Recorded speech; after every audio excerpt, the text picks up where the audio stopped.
at Blind Community Thrift Store on YouTube, and more info about this radio reading service, Navalins, and the Blind Community Thrift Store at www.blindcommunitythriftstore.com. The Blind Community Thrift Store radio reading service will begin shortly. We will be reading local news from around the Southwest Missouri area, Monday through Friday, 10 a.m. to 12 p.m. on YouTube, KSMU, and on the Audio Reader Network at Kansas University. For more information, please visit us at www.blindcommunitythriftstore.com. Please stay tuned as our broadcast will start soon.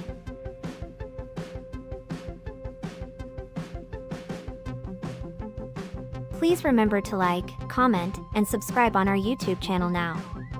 At Blind Community Thrift Store on YouTube, and more info about this radio reading service, Navalins, and the Blind Community Thrift Store at www.blindcommunitythriftstore.com. The Blind Community Thrift Store radio reading service will begin shortly. We will be reading local news from around the Southwest Missouri area, Monday through Friday, 10 a.m. to 12 p.m. on YouTube, KSMU, and on the Audio Reader Network at Kansas University. For more information, please visit us at www.blindcommunitythriftstore.com. Please stay tuned as our broadcast will start soon.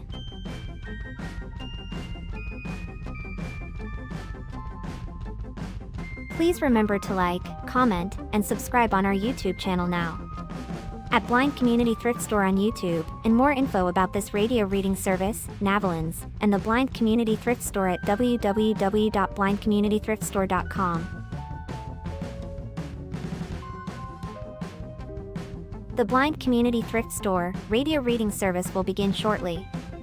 We will be reading local news from around the Southwest Missouri area, Monday through Friday, 10 a.m. to 12 p.m. on YouTube, KSMU, and on the Audio Reader Network at Kansas University.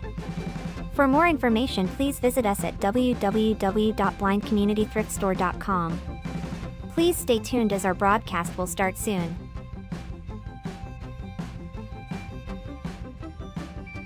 Please remember to like, comment, and subscribe on our YouTube channel now. At Blind Community Thrift Store on YouTube, and more info about this radio reading service, Navalins, and the Blind Community Thrift Store at www.blindcommunitythriftstore.com. The Blind Community Thrift Store radio reading service will begin shortly. We will be reading local news from around the Southwest Missouri area, Monday through Friday, 10 a.m. to 12 p.m. on YouTube, KSMU, and on the Audio Reader Network at Kansas University. For more information, please visit us at www.blindcommunitythriftstore.com. Please stay tuned as our broadcast will start soon.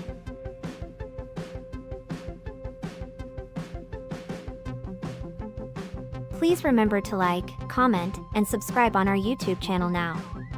At Blind Community Thrift Store on YouTube, and more info about this radio reading service, Navalins, and the Blind Community Thrift Store at www.blindcommunitythriftstore.com. The Blind Community Thrift Store radio reading service will begin shortly. We will be reading local news from around the Southwest Missouri area, Monday through Friday, 10 a.m. to 12 p.m. on YouTube, KSMU, and on the Audio Reader Network at Kansas University. For more information, please visit us at www.blindcommunitythriftstore.com. Please stay tuned as our broadcast will start soon.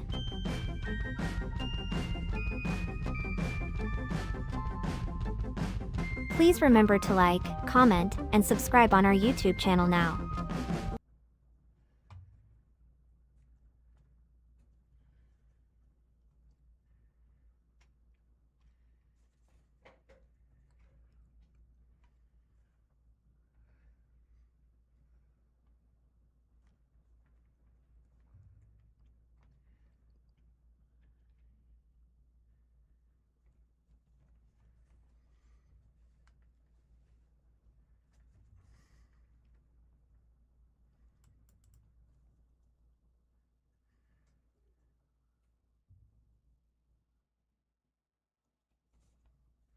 The time is 10 a.m.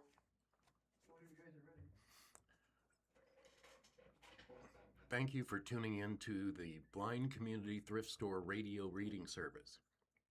My name is Dennis, and I'm here with Sandy. We invite you to listen to our broadcasts, both live and on demand. Our live sessions are available on the Blind Community Thrift Store YouTube channel Monday through Friday between 10 a.m. and noon each week. Additionally, you can access on-demand content through the Audio Reader Network, which offers a wide range of audio materials for the visually impaired community. To explore content from the Audio Reader Network, please visit www.reader.ku.edu. The site provides details about accessing content via Amazon Alexa, Audio Reader Network mobile app, and information from receiving a radio to listen to the broadcast by KSMU Radio.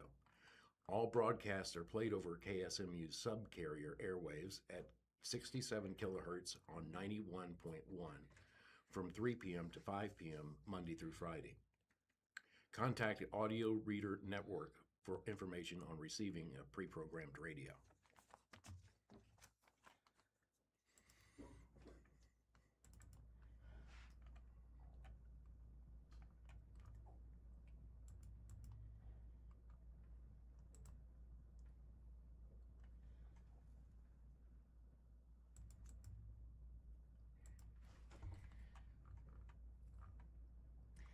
We have a teenage girl to be tried as an adult in the Miles Young murder case. Amanda Tannehill, 17, was previously charged with a first-degree murder in juvenile court. A judge ruled this week in her case be transferred to an adult court. Her co-defendant, Jeffrey Archaganda, Praise King, are charged with first-degree murder now that she is being prosecuted as an adult. Tannehill is charged with second-degree murder. A teenage girl was prosecuted as an adult after admitted she lured the 15-year-old Miles Young to a neighborhood just southwest of Springfield city limits earlier this year, where Young was assaulted and fatally shot. Amanda Tannehill, 17, was previously charged in juvenile court with first-degree murder for her alleged role in Young's death. A hearing was held in Greene County Judge Dan Witchmere's courtroom on July 7th to determine whether Tannehill's juvenile case should be dismissed so she could be prosecuted in adult court. After hearing the arguments, Judge Witchmere took the matter under advisement. Witchmere certified Tannehill to be tried as an adult on Thursday, July 16th, according to Chief Juvenile Officer Bill Prince. Now that she's being tried as an adult, Tannehill is charged with a Class A felony, a second-degree murder, felony murder. Missouri's felony murder rule holds people culpable if they commit a felony and someone is killed as a result. Jeffrey Archaganda and Praise King, both 18, are charged with a Class A felony of first-degree murder and armed criminal action for their alleged roles in the fatal shooting of Young on March 12, 2026.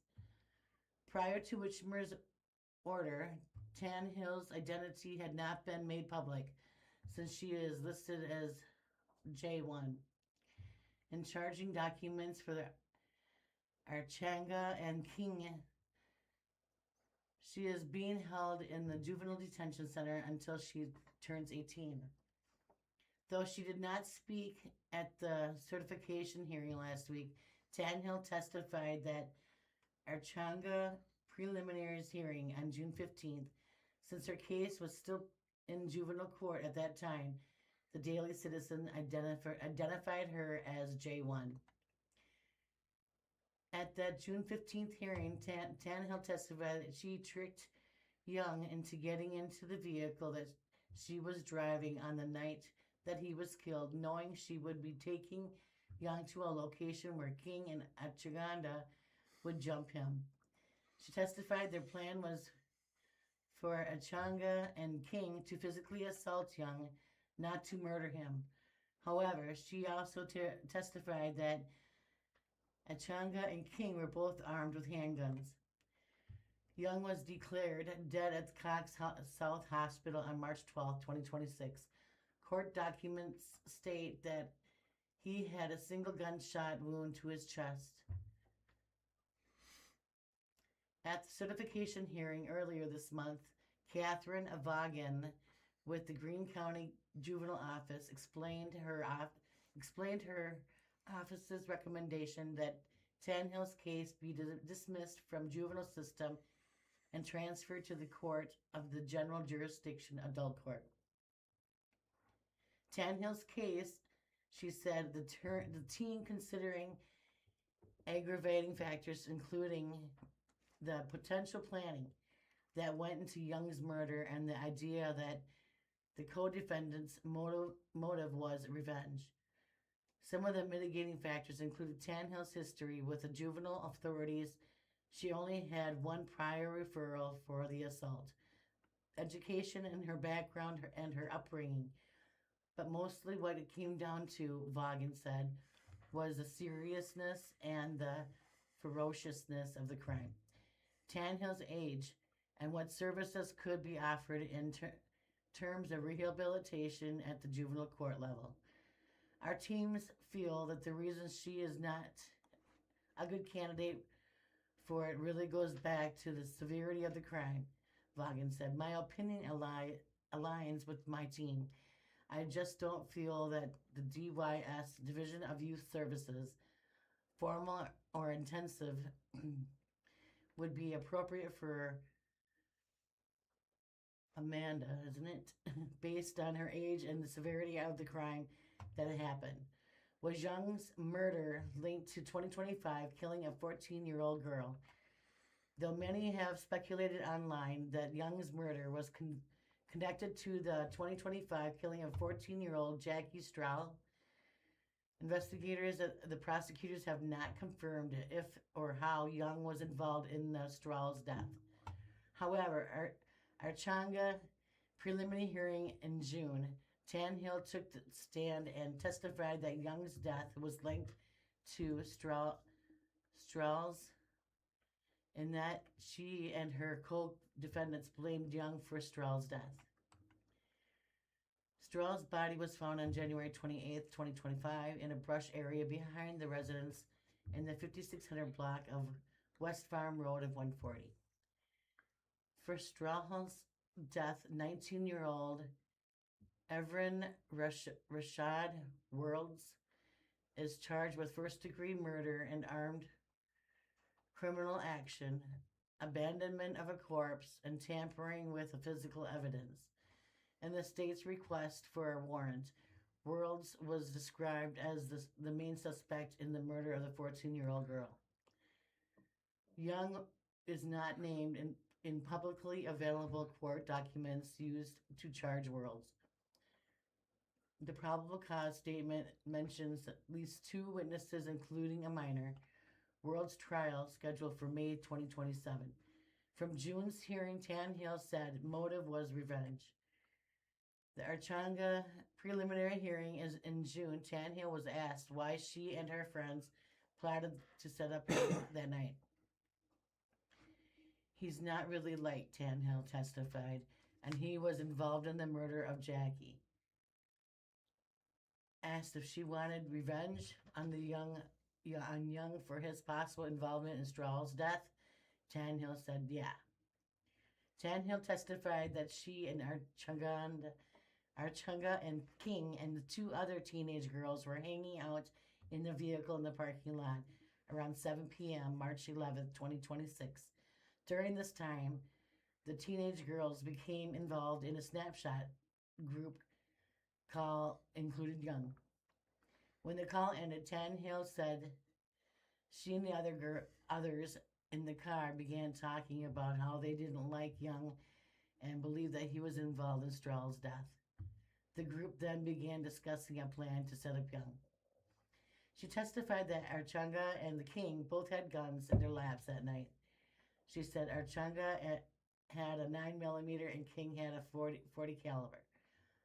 After the Snapchat group ended, Tanhill and Young continued to communicate with each other about where and when to meet. Tanhill said the group left the parking lot and went to King's house, where the two other girls, Archunga and King, left in King's car, and Tanhill drove by herself in a black Mercedes. Victim's rapping made her mad. When she arrived at the residence to pick up Young, Tanhill said Young was apprehensive about getting in the car with her and searched the vehicle to make sure she was alone before getting in the passenger seat. After June's hearing, Tanhill said Young was singing and rapping to her about Strahl and another friend who died, someone named Reggie. And she said he was singing "Long live Reggie, long live Jackie," which made her mad because she believed Young was involved in Strahl's death. Tanhill said the plan was for her to drive Young in the Mercedes to Hardman Park, located just north of Republic Road, southwest of Springfield city limits, where Archunga and King would find them and jump Young. When she got to the park, Tanhill said she did not see anyone, so she kept driving up Maplewood. She then testified that she had Archunga's phone, so she and co-defendants must have been tracking her location. Tanhill testified King's vehicle approached hers on Maplewood. King turned his car sideways on the road and blocked her. At that point, Young realized that he had been set up, got out of the car, and began running away. Tanhill testified she testified that King and Archunga started running after Young. She said Archunga caught up to Young first and then kicked Young in the back of the legs, knocking Young to the ground. Tanhill said it was dark. Everything was happening so fast, and she couldn't see if King or Archunga had anything in their hands. She said she heard a gunshot as she and the other two girls who had been with King's vehicle were getting into the black Mercedes. As the girls drove away, she said they heard two more gunshots. The following day, when the groups were together again with others, Tanhill said King's brother asked about Young's death.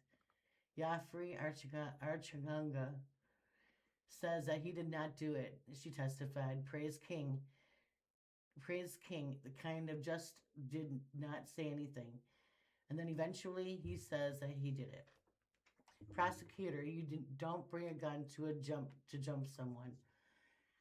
As the King Archunga laughed about Young's death, Tanhill testified they had an I don't care attitude. Yafri told me that he pistol whipped him and they got him to the ground, and she said then Priya shot him. Tanhill testified that Archunga and her gun told her his gun went off once while the pistol whip Young, and that the clip fell out of his gun. Throughout Archunga's preliminary hearing, Tanhill maintained that the plan was for King and Archunga to physically assault Young, not to shoot him. The prosecutor pushed back on this point, pointing out that Tanhill knew Archunga and King were armed with guns that night. You don't bring a gun to jump someone, Assistant Prosecutor Amanda Johnson said. And at the June hearing, you bring a gun to kill someone. This story was by Jackie Rawald. From the Springfield Daily Citizen, headline, after liquor license suspension for lewd behavior, Springfield Strip Club aims to pivot. After an appeal on a suspension of its liquor license for allegations of lewd behavior, a Springfield strip club aims to pivot its business model in a move that the owner says will appease regulators. In late 2025, Rumors Cabaret, located at 1750 South Glenstone Avenue, had its state liquor license temporarily suspended and was fined $1,000 by the Missouri Department of Public Safety. Agents with the Division of Alcohol and Tobacco Control went to Rumors to investigate in August 2025, where the agency allegedly found 3 violations including 2 for lewdness and 1 for failing to prevent or suppress improper or unlawful conduct. In the report, the agents detailed seeing parts of the female performers' bodies that were not in accordance with Missouri's laws concerning nudity and serving alcohol. The agent also detailed that he was approached by multiple adult entertainers asking if he wanted a private lap dance, which would violate Missouri law concerning sexually oriented business and liquor if the dancer was closer than 6 feet away from the patron. The report details that the establishment was open past midnight, which agents call a violation. The report states that Rumors is a sexually oriented business because it features adult dancers in states of nudity or semi-nudity.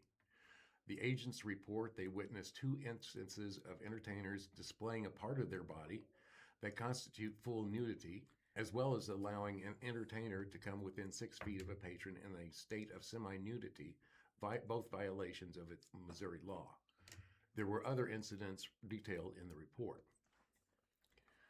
Allowing these acts to occur on the business premises meant that Rumors violated Missouri law by failing to prevent or suppress improper or unlawful conduct upon the licensed premise, according to the ATC report. At an informal conference with ATC over the violations in October 2025, the agency ordered a $1,000 concurrent fine for the 2 violations of lewdness and a 7-day suspension of liquor license for the third violation for PONY MOLLC, doing business as Rumors Cabaret. The company is owned and managed by Robert Call and has a sister business in Columbia. Records show that Rumors then appealed the violations to the Missouri Administrative Hearing Commission.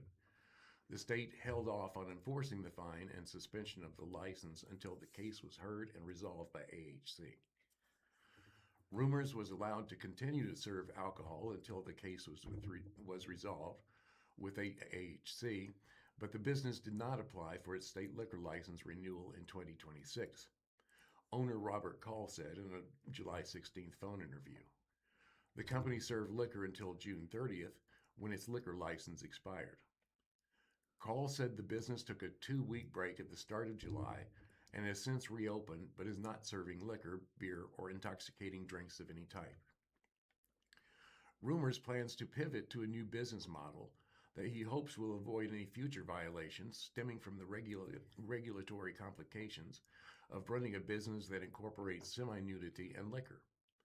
Call said his plan is to break off the alcohol serving entity from the Adult Entertainment Center. The establishments will have different LLCs, and Call will own both the businesses. Call said the change in plans is an attempt to appease state regulators. State of Missouri Liquor Control has changed their mind on how they're going to license adult establishments, Call said. We've been operating this way since I bought the place in 2013, and the previous 2 years now, Liquor Control has come to various clubs and given them violations along with the same lines that they've given us. We appealed ours. We decided not to renew our license and to change our business practices to try to comply with what Liquor Control now wants to do as far as our enforcement. This building permit that we're trying to get approved by the city so we can remodel, modify our building, and separate the adult entertainment establishment from a liquor establishment. A building project was added in early June 2026 for an interior renovation of Rumors, according to the records filed with the city of Springfield. The plans are in review and have not yet been approved. The proposed start date for the project was July 1st, and it has a declared evaluation of $80,000. Call said this building project is the start of splitting Rumors into a club that doesn't serve alcohol while opening a separate bar housed in the same building. The Rumors Club in Columbia does not sell alcohol, Call said. He owns a bar next door to the strip club called Second Base Sports Bar. The plan is to copy that business model in Springfield with the remodel. The property that houses Rumors was owned by SMHP LLC, according to Greene County Assessor's Office records. It has an appraised value of nearly $530,000. Call said that the hearing for the appeal was at the very end of the liquor license, so in the June 2026 timeframe. Essentially, they suspended a license that was not renewed, he said. As I understand it, I'm still responsible for the fine and for the suspension, but the suspension is happening on a license that is no longer in service. The case before the Administrative Hearing Commission is not over. Records show that there is a 15-minute status hearing on August 5th, and attendance is mandatory. Rumor's attorney is Bogdan A. Susan with Holder Susan Slusher, LLC. 7 former Missouri State standouts report to NFL training camps. Each one looking to improve depth chart position on 90-man roster before August cuts. NFL training camps are underway, and more commence on the oncoming days. Rookies for several organizations have been already reported, including multiple former Missouri State stars who signed undrafted free agent contracts in April. 7 ex-Bears are on the 90-man rosters throughout the league, each looking to increase their depth chart position before late August cuts. Jacob Clark, quarterback, Las Vegas Raiders. Months after signing with the Raiders as an undrafted free agent, Missouri State's all-time career 8,088 passing yards, single season, 3,604 passing yards and touchdowns, 64 passing leader looks to stay on the roster and currently includes 4 quarterbacks. He joins veteran and recently acquired Kirk Cousins' 5-year, $175 million contract, 4th-year backup Aiden O'Connell, 3,932 career passing yards, 20 touchdowns, 11 interceptions. And 2026 number 1 overall pick at the Heisman Trophy winner, Fernando Mendoza, who helped Indiana win the national title in January. Las Vegas and a new head coach, Clint Kubiak, also brought in the underdraft Baylor record-breaking quarterback Sawyer Robertson in May, but ultimately kept Clark and cut Robertson. Raiders punt like Clark's size, 6'5", 220 pounds, 6'5", 220 pounds, and poise, and believe he will be the team's practice squad quarterback in 2026. The first former MSU quarterback ever to sign an NFL contract at the position, Clark will likely to get plenty of snaps in the NFL preseason. The Raiders host the Arizona Cardinals on Thursday, August 13th at 7 p.m. Jacardia Wright, RBs, Seattle Seahawks. Wright signed the underdraft free agent rookie contract with the Seahawks in 2025 after rushing for 2,231 career yards in college. After a brilliant preseason, he ultimately worked his way onto the Seahawks' 53-man roster months before the organization's Super Bowl triumph over New England Patriots. He would suffer a three-week foot injury against New Orleans Saints, and he was shelved for the remainder of the season.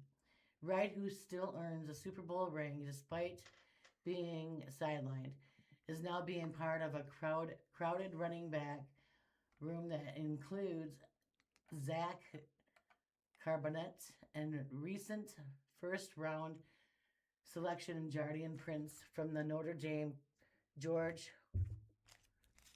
Holani, and Emmanuel Wilson, with the departure of starter Kenneth Walker, the Chiefs, and Charbonnet likely missing several games in 2026 due to a January knee injury. Snaps appear to be up for grabs in the preseason. Seahawks punts currently projecting right, who signed a futurist contract in February to be on the practice squad in 2026. The Seahawks opened their preseason slate on Saturday, August 15th at 7 p.m. in Seattle against the Dallas Cowboys. Jordan Dunbar, quarterback, Buffalo Bills. After time at Kansas State, and Rice, Dunbar made the most of his lone season at Missouri State by totaling 2 interceptions and breaking up 11 passes in 2025. He also ranked third in Conference USA in forced incompletions, 10 and 6 in lowest catch rate in 49%. Dunbar, who grew up in Central New York, Syracuse, signed an underdraft free agent contract with the Bills, who currently have 6 quarterbacks on the roster. Buffalo opens the preseason at home on Saturday, August 15th at noon against California Panthers. Eric Johnson, second DT, Minnesota Vikings. Johnson taken by Indianapolis Colts in the 5th round at the 2022 draft, signed contract with his 3rd NFL team, Vikings. In April, a 1-year, $1.4 million deal. A 6'4", 320-pound nose tackle appeared in 12 games for the Colts in 2025, totaling 131 defensive snaps, 6 tackles, and 6 tackles for a loss. He is expected to be a rotational piece for the Vikings' interior defensive line in 2026. Johnson was a force for Missouri State, earning all Missouri Valley Conference honors after helping the Bears reach the football championship subdivision and playoffs in 2021. Minnesota opens preseason playoff August 15th at 1 p.m. on the road against the New York Giants. Lance Mason, TE, Seattle Seahawks. Mason, who signed with Seattle as an undrafted free agent, enters the crowded position group that includes 5 other tight ends, including returning starter A.J. Barner. Before Mason used his final year of eligibility in the Big Ten Conference at Wisconsin, where the 6'4", 240-pound tight end totaled 398 receiving yards and 4 touchdowns in 2025. He was an absolute force in Missouri State. As a junior MSU in 2024, Mason hauled in 34 passes, 590 yards, 6 touchdowns, earning all Missouri Valley Conference All-American Honorable Mention distinction. His yards per catch averages 17.35, ranked number 1 for tight ends in the FCS that season. Seahawks opened for their preseason slate on Saturday, August 15th at 7 p.m. in Seattle against the Dallas Cowboys. Raylan Sharp, WR, Indianapolis Colts. The 5'9" speedster signed an undrafted free agent contract with the Colts after finishing his college career with 181 receptions for 2,413 yards, 14 touchdowns, and in the second stint with Bobby Petro, Arkansas, interim head coach, offensive coordinator in 2025. Sharp totaled 41 catches, 592 yards, and 3 touchdowns as a senior for the Razorbacks in 2024. He earned all Mountain West honorable mention and in his lone season, Fresno State in 2024. It was the first stint with the MSU head coach Petro in 2022 and 2023 seasons, where Sharp was most productive. He hauled in at MSU record 73 passes for 991 yards and 7 touchdowns in 2023, leading to All-American honors. Sharp is among 7 Colts wideouts looking to secure a job. 53-man roster and practice squad. The Colts open preseason play August 13th at 6:30 p.m. on the road against New England Patriots. Tajay Chambers, LB, Indianapolis Colts. Between Chambers and former MSU teammate Sharp at a receiver and running backs coach and former MSU great DeAndre Smith, there have been plenty of the Bears connection in Indianapolis. The 6'2", 230-pound Chambers signed with the Colts as an undrafted free agent after totaling 46 tackles, 27 solo, 3 pass breakups, and a quarterback hurry national semifinalist Ole Miss. Chambers spent 5 years of his college career in Springfield, including a redshirt season on the abbreviated pandemic season that didn't count against his eligibility. Before he joined then head coach Lane Kiffin in Oxford last year, he totaled 196 tackles, 17 tackles for a loss at MSU, were a co-captain and all MVFC selection in 2024. Chambers appeared to have an uphill battle to make the Colts a final roster, but his versatility and special teams could at least help him stay on the practice squad. The Colts open preseason play Thursday, August 13th at 6:30 p.m. on the road against New England Patriots. This story was by Ryan Collingswood. And from the Springfield News Leader, Greene County voters who want to receive an absentee ballot by mail for the August 4th primary election must submit their request by 5 p.m. July 22nd. According to a community announcement, completed absentee ballots must be returned to Greene County Clerk's office by 7 p.m. on election day to be counted. Voters can download and complete an absentee ballot application through votegreenecountymo.gov and return it by email to absenteevoting@greenecountymo.gov. Missouri law requires voters requesting an absentee ballot by mail to provide a qualifying reason.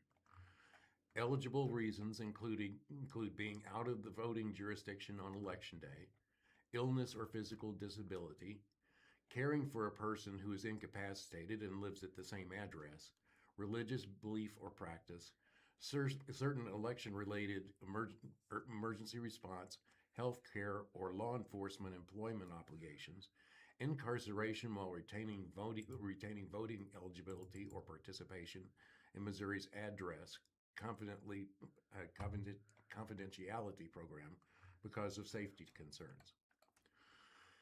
In-person absentee voting available. Eligible voters may cast absentee ballots in person at the Greene County Archives, 1126 North Boonville Avenue in Springfield.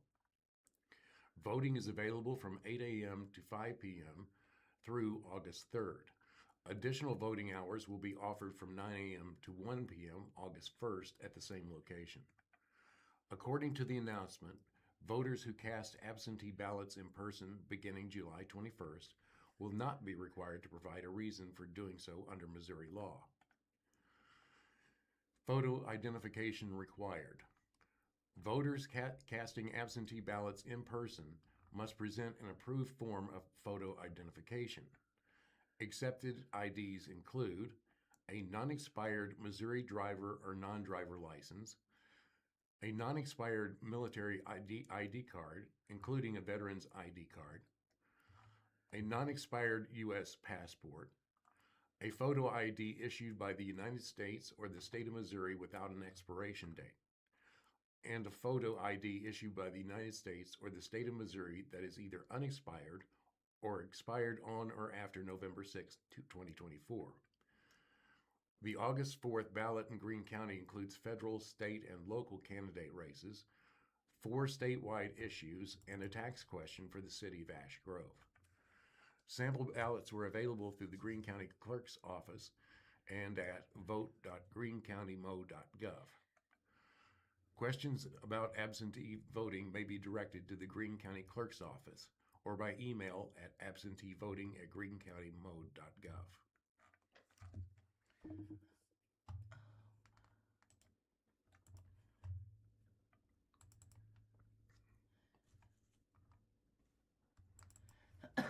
Gordon McMahon, champion of the Ozarks culture and music, dies at 94. McMahon dedicated the second half of his life to preserving Ozarks history and music. He was generous with his time and his collections. Gordon McMahon was also passionately encouraged fellow Ozarkers to appreciate their heritage and educated others from coast to coast about unique attributes of the region. Died Friday, July 17th at the age of 94. Although he got a late start on his mission in his 40s, once he got rolling, McMahon spent his next half a century tirelessly preserving and promoting traditional hill country fiddle music and other aspects of the Ozarks culture through audio recordings, films, and video books, and public presentations and concerts. He taught himself to play guitar so he could accompany noted fiddler and friend Art Galbraith in performances throughout the Midwest and as far away as Virginia and California. When the Smithsonian Institution and the National Geographic magazine or some other prominent organization or publication set out to focus on the Ozark, McMahon became well known as to the reliable go-to local guide to steer them in the authentic stories and personalities.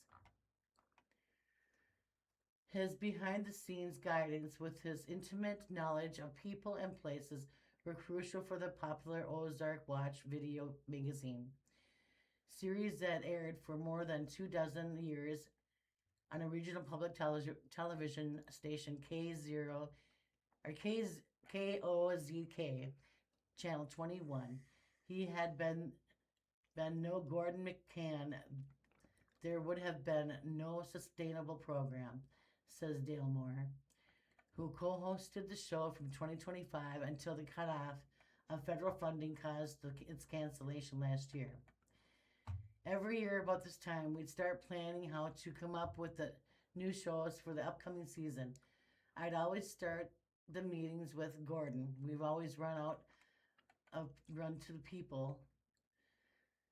There's nobody left. He looked at me and had a half a grin on his face and then said something like, well, I heard from the old gal from down around the Squires, who got a sister, who had a nephew, who has a second cousin, who had the next thing you know, we'd have 13 shows ready to go.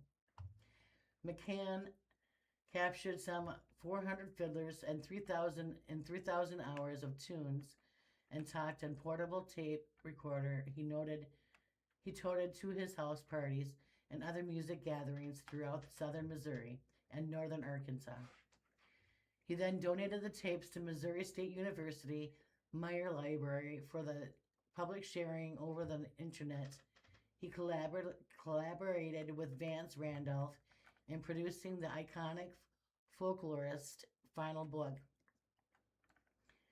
His own writings included notebook and scrapbooks with tens of thousands detailed entries and photographs, filling almost 40,000 pages of information about life and lore in the region.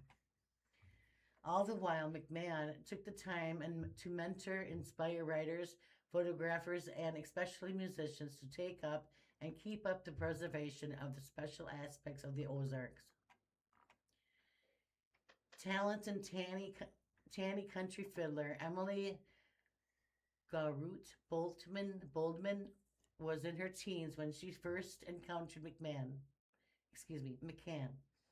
I was just getting my passion for the region's fiddler tunes, and he was already 90. Over the next 4 years, he never stopped teaching, playing music, and sharing his musical resources with me. Sometimes he'd say McCann would lament that she'd missed out on several colorful fiddlers who no longer were alive.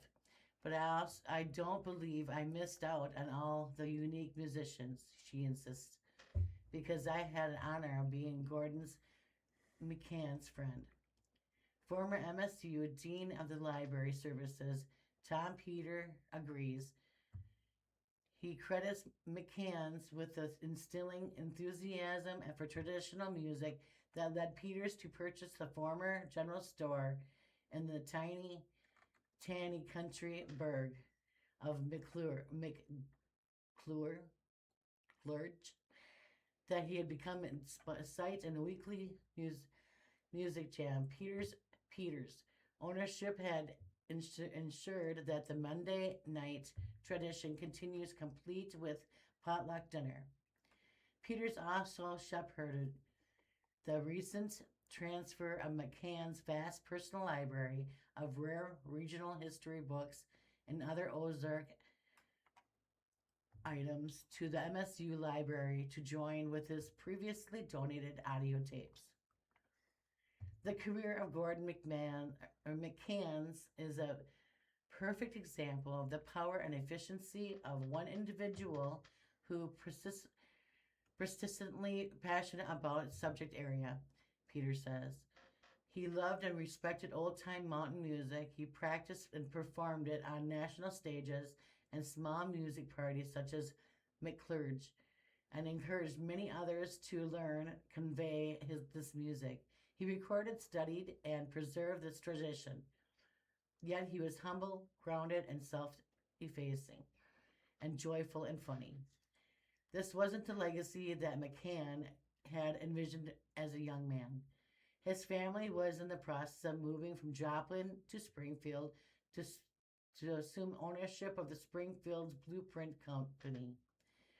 When Charles Gordon McCann was born in August of 1931 to Charles A. and Jada Marie McCann, he attended St. Agnes Elementary School in Jarrett Junior High and graduated from the senior,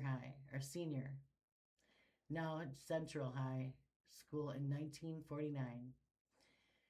He next enrolled in what was then Southwestern Missouri State College, now Missouri State University, majoring in Spanish with minors in French and German, with the aim of becoming linguistics teacher. He also worked part-time at the family's blueprint business. While a student, he met Mona Gale Pierce. He enjoyed telling the story of their first date when they were greeted by the sight of her father sitting in the living room with a shotgun across his knee. Mona insisted it was a mere coincidence that her dad just had returned from a quail hunt and was cleaning the weapon, but McCann always said with a chuckle, he took that as a paternal warning.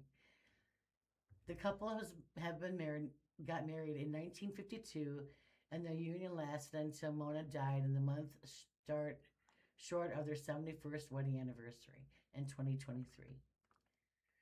McCann completed his college degree program in 1953, but decided that joining Springfield Blueprint as a full-time employee was prudent next step.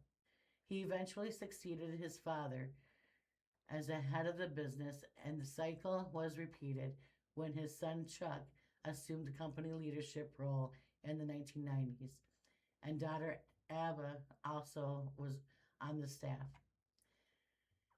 His regiment allowed McCann more time out of the downtown Springfield office to expand his practice of the previous 2 decades, namely assigning himself to hit the road as often as possible,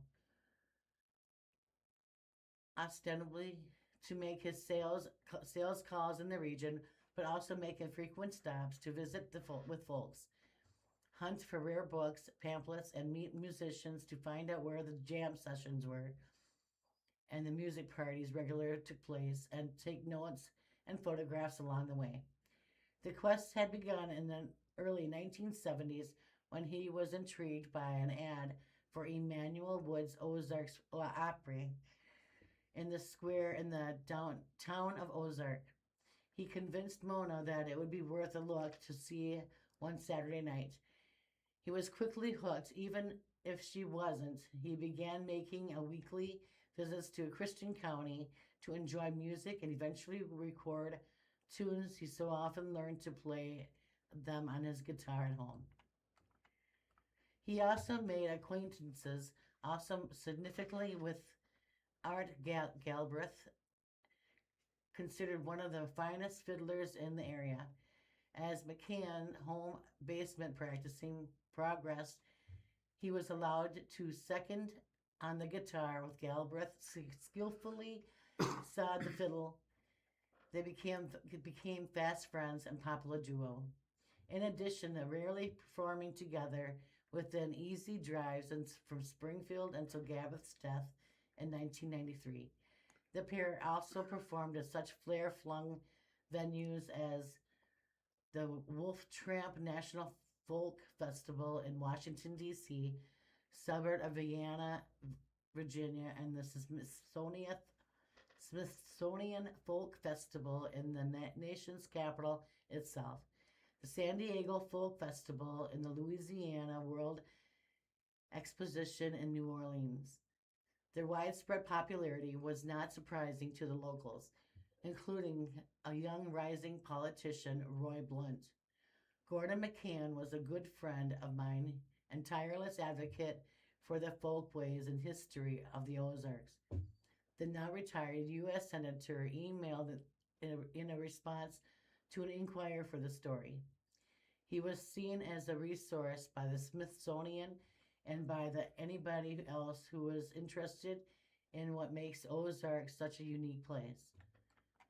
For me, Blunt wrote, thinking of him was with this old friend Art Galbraith on somebody's front porch under a tree, playing music that might otherwise have been forgotten, is a great memory.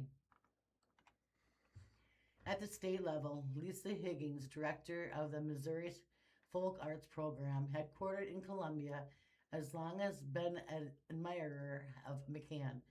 She was especially pleased that he was nominated and awarded one of the program's converted Missouri Living Traditions Sustainer Fellowships in 2024. I rarely do see Gordon as a true folk hero, Higgins commented upon hearing of his death. We folklorists know legends are hyperbolic. Still, stories of Gordon's work, artistry, and wisdom are 100% true and inviolable. His contributions will live forever. Closer to home, McClurge jam mainstay fiddler David Scrivener says that every fiddler who was fortunate enough to know him or find his collection online continues to benefit from Gordon's efforts. Scrivener praises McCann's ability to recognize something truly special and fragile, and what rest of us often see as mundane. Gordon valued and documented ordinary music parties in people's homes and backwoods, even a quick lunch break when he happened to be traveling for work. He knew those times were fleeting and a desire to share them. He went out of his way to find opportunities to involve newcomers to our tradition, and his enthusiasm was always apparent. Now that I am becoming one of the old guys in tradition, I only hope I can maintain a similar value for the fragile and precious moments that I can make others feel special as he made me feel. Mike Smith, a veteran music host and public radio station on KSMU, a longtime McCann friend, notes that at the return of the century, McCann produced 3 albums of traditional folk music and 4 round records, preserving a total of more than 100 tunes. Those albums have become like audio Bibles for a lot of fiddlers, Smith notes. Furthermore, Gordon had such a love for this area. He wanted to share that love and show people why they too should have love for the Ozarks. Plus, Smith adds, Mona McCann made the best custard pie I've ever eaten in his whole life. It is not only musicians who appreciate McCann's contributions, writers such as Curtis Copeland, who leads the Society of Ozarkian Hillcrafters enthusiast groups, says Gordon was a hero to him. And he had the most complete, expansive personal library of the Ozark books he has ever seen, revealing many public libraries. McCann's recordings and personal libraries are also noted in MSU's Emeritus English professor Chris Struff. We all owe Gordon for his donating his music collection for most of his books and folk life materials for the Meyer Library, where they will be preserved and made accessible for future generations. Brooke Belvin's professor of the Ozark Studies MSU's grateful for McCann's determined preservation efforts, especially with the delayed start. This story is by Michael Bryan. And from the Springfield Daily Citizen headline, lawsuit seeks to block Missouri ban on intoxicating hemp products. A coalition of hemp businesses filed a federal lawsuit Thursday in an attempt to halt the statewide ban on intoxicating hemp products from going into effect in November. The lawsuit, filed in the U.S. District Court for the Western District, claims the ban state lawmakers passed this spring contains unconstitutionally vague definitions for hemp and marijuana. Craig Katz, Government Relations and Compliance Manager for one of the plaintiffs, St. Louis-based MNG 2005 Incorporated, said the problem begins with lawmakers' lack of understanding about the cannabis industry. A lot of this stuff is kind of in the weeds, Katz said. It's very difficult to understand. And when people are trying to legislate it, if they don't understand it, you come up with something like HRB 2641, which doesn't make a whole heck of a lot of sense. The coalition includes MNG, which is the parent company for 55 CBD Kratom stores nationwide, the Missouri Hemp Trade Association, and the Wisconsin-based hemp business Lifted Liquids Incorporated. The bill in question was among the first Missouri Governor Mike Kehoe signed this year and will take all intoxicating hemp products off the shelves starting November 12th, including THC seltzers currently sold in bars and grocery stores. The legislation largely aligns state law with upcoming federal ban that Congress approved last year. Under Missouri's bill, if Congress reverses course and decides to allow the sale of these products, the state would only permit them in licensed marijuana dispensaries. And if Congress delays the ban for a couple of years, Missouri law would still ban all products except for intoxicating beverages. It also tasked Missouri Attorney General Catherine Hanaway with enforcement. Kehoe, Hanaway, and Sarah Wilson, director of the Missouri Department of Health and Senior Services, which oversees the state's marijuana program, are the named defendants. Hanaway's spokesman said the office had not been served with the lawsuit by the time this report was published. Kehoe's office and DHSS declined to comment since it is pending litigation. Similar bills have been debated since 2023, but failed to pass. Without regulations, intoxicating hemp products, with as much as 1,000 milligrams of THC, are currently sold in smoke shops outside of Missouri's licensed marijuana dispensaries.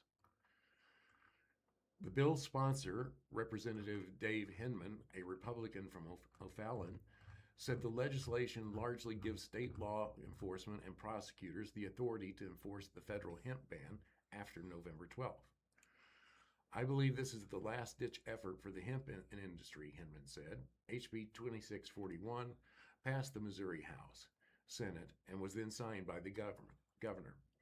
It was vetted throughout the entire process. I don't believe this Hail Mary will get the results the Hemp Trade Association wants, and Missouri will mirror the federal government. The lawsuit argues that the bill defines the same products as both hemp and marijuana in different provisions, which leaves businesses, law enforcement, and prosecutors confused about what exactly is legal. Because unlicensed marijuana activity is a crime in Missouri, that confusion carries criminal consequences, states the coalition's press release announcing the lawsuit. When the bill promises not to interfere with interstate hemp commerce, the coalition notes that it will also restrict who may transport hemp products through the state, the press release states. And it contains effective date provisions so convoluted that businesses cannot determine which products are covered or when, it said. The coalition believes the confusing definitions will also take non-intoxicating CBD products off Missouri shelves. This isn't consumer protection, says Jay Patel, the association's president. It's the elimination of an entire legal industry coupled with a government-mandated monopoly. Andy's frozen custard stand in front of city council brings questions and promises. Andy's frozen custard packed the room on July 13th Springfield City Council meeting, where the company requests about $4.4 million tax relief to build a new headquarters in Springfield had its first reading. While the CEO and president, Andy Kuntz, and Andy's employee made up the majority of the public comments on the issue, one member of the public commented against the bill that would authorize the industrial development project for Andy's headquarters. City Council will vote on the bill at the next meeting on July 27th.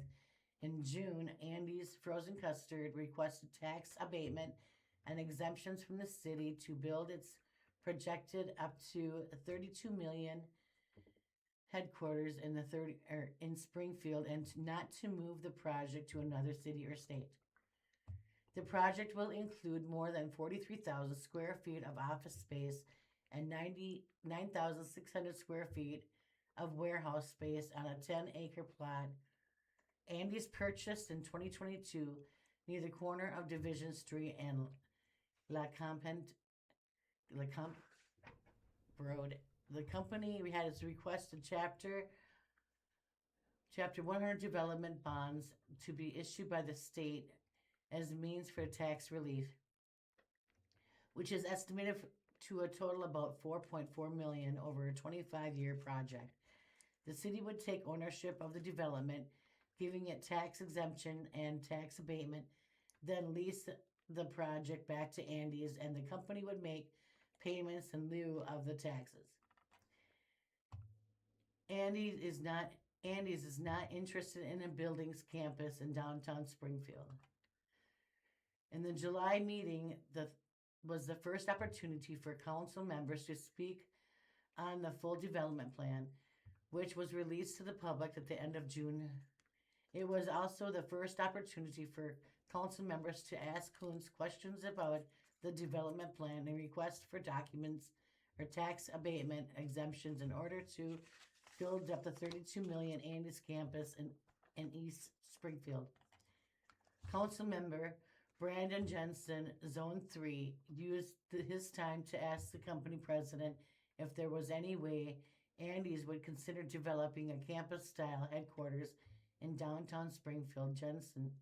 Downtown Springfield. Jensen said while he wants Andy's to stay headquarters in Springfield, his biggest concern was the iconic Springfield business leaving the city's downtown, which Jensen has said already struggling. In the back and forth with Kuntz, Jensen asked, I believe in reporting and you're leased at your current facility run through 2028. Would you be willing to delay the construction for this proposal and work on the staff to consider whether there's an opportunity for campus style development within downtown. He said, I don't think so. Kuhn said there was a long pause before Jensen responded. Okay. Kuntz extended the company's lease for the current downtown Springfield headquarters to January 2028. According to previous Daily Citizen reporting, Kuntz said the company has outgrown its downtown headquarters and wants to own the property where it builds its new headquarters, which Kuntz will call Andy's campus. I love downtown. We love our building. It's a cool space, but it gives us the ability to build an Andy's campus that could get us to 700 to 800 stores over the next 15 or 20 years. Kuhn said in earlier remarks to the council before Jensen questioned him about building downtown. The company has 189 stores across the country, Kuhn said. We bought the land 4 years ago in the intention of building our home office there. That is still our hopes and dreams. We do have opportunities outside of this location, but we would sure like to have it here. The monster move, the monster decision. We feel this gives us a chance to become legendary company as of the Bass Pro Shop of the Rileys and Primes. Local contractor will be used to build this headquarters, Kuhn says. Jensen is also about hiring local contractors and supply companies to build the headquarters. While it is not an obligation in the development plan, Kuhn said he planned to hire local contractors. Kuhn said Andy uses Springfield manufacturers and suppliers as often as it can. It will be local contractors, Kuhn said. Yep. And we have relationships with a lot of people in Springfield region. Kuntz told council members that while talks have occurred with other talks of possibly moving Andy's out to another city, companies have not received any other tax abatement offers at this time. I don't have an incentive package on my desk, but we do have certainly talked to people, Kuntz said. Curtis Peterson, shareholder of Polinelli and Kansas City-based firm that Andy's has hired to lead it through the Chapter 100 process, made public comments during the city's council meeting that highlighted the company's view on moving its headquarters to another city or state. Peterson said the growth of trajectory of Andy's means that the influx of people will be interacting with Springfield. I think this brand is the issue, Peterson said. Andy's could go a lot of places. We all know that. This is not a threat. Andy's does not treat a lot of other cities are very interested in having Andy's frozen custard headquarters in their town. This is just a fact. But guess where Andy's wants to be? Andy's wants to be here.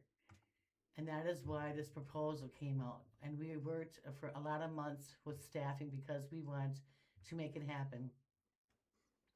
We want all the financial benefits to come to Springfield, and Andy's wants to take the next generation and be here and just double down on what he has done so far. Other council members asked the question of Kuntz and Andy's team, as well as Matt Schaefer, Assistant Director and Department of Workforce and Economic Vitality, who presented the development plan to the council. Two council members noted issues with the city's Chapter 100 process and spoke about the need to be more involved in coming up with the development plan, not just voting on the finished plan. City Council will vote on the bill and Andy's request in the July 27th meeting. We are currently broadcasting live from the Blind Community Thrift Store located at 2713 North Kansas Expressway in Springfield, Missouri. For additional information about our store, please visit our official website at blindcommunitythriftstore.com. To explore more of our video content, including movie reviews with Matt and Meredith, adaptive technology training videos, and other informative material, please visit our YouTube channel by searching for the Blind Community Thrift Store. Our organization is dedicated to supporting the blind community through various initiatives, and our online platforms serve as valuable resources for community engagement and education. An article from the Springfield Business Journal. U.S. Department of Education is investigating 20 school districts, including the Springfield School District.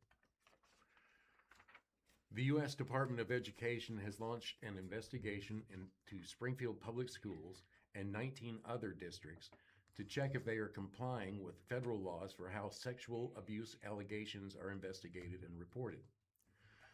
The inquiry, announced by the USDE's Office for Civil Rights, will probe how credible reports of sexual abuse and harassment by adults in positions of authority are investigated, and if suspected offenders are allowed to transfer to new roles within a district, according to the department's July 10th news release. The release does not identify the 20 districts under scrutiny, but the list obtained by ProPublica and KQED, a public media organization based in California, show they are spread across 15 states. SPS is the only one in Missouri.